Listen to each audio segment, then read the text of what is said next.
नमस्कार मित्रों, मैं एस्ट्रो गुरु मनीष अग्रवाल आप सभी का स्वागत करता हूं। दोस्तों, आज मैं आपसे एक बहुत ही ज़रूरी और गंभीर ज्योतिष के विषय में एक कड़वा सच साझा करना चाहता हूं। हमारे ज्योतिष शास्त्र हजारों वर्ष पहले सतयुग की परिस्थितियों के ध्यान में रखकर लिखे गए थे, लेकिन आज हम उन कलयुग के चरम दौर में खड़े हैं जहां शास्त्रों में स्पष्ट लिखा है कि भविष्यवाणी हमेशा देश काल और परिस्थितियों को ध्यान में रखकर ही करनी चाहिए। परंतु अब मैं यहाँ एक बात साफ कर देता हूँ कि मैं उन नकली पाखंडी ज्योतिषियों की बात नहीं कर रहा हूँ जो हर क्षेत्र में मिल जाते हैं।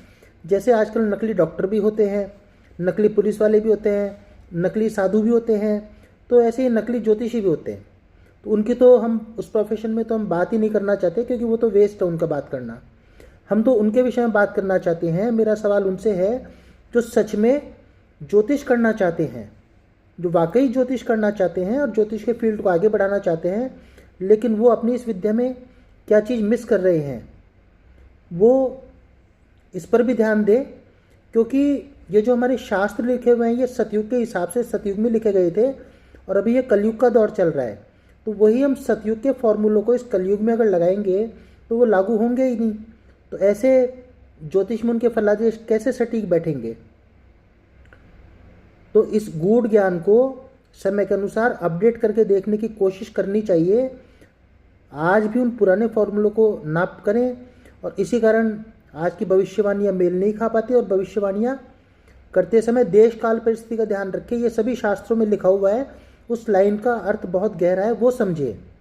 जैसे मैं एक उदाहरण देता हूँ कि सतयुग में क्या लिखा गया था उस समय की परिस्थितियों को देख के, कि गजकेसरी योग ये राजा महाराजाओं का योग है, या बहुत ही अच्छा योग है, या तो ये गजकेसरी योग तो सतयुग के लिए तो वरदान हुआ करता था।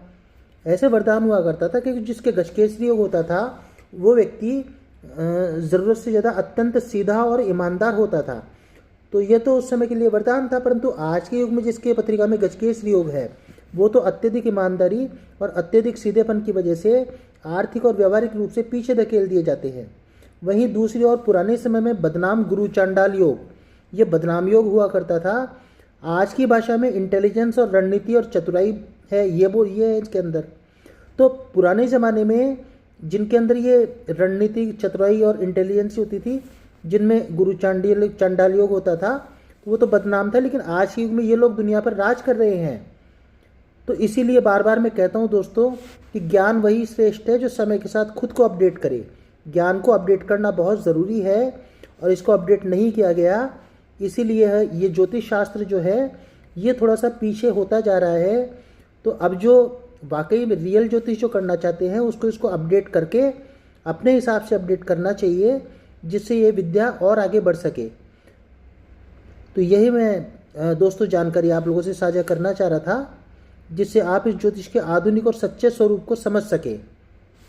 बाकी आप लोगों को यदि मुझे पत्रिका कंसल्ट करनी है मुझसे, या मुझसे ज्योतिष सीखनी है या वास्तु दिखानी है, तो आप लोग मुझसे संपर्क कर सकते हैं।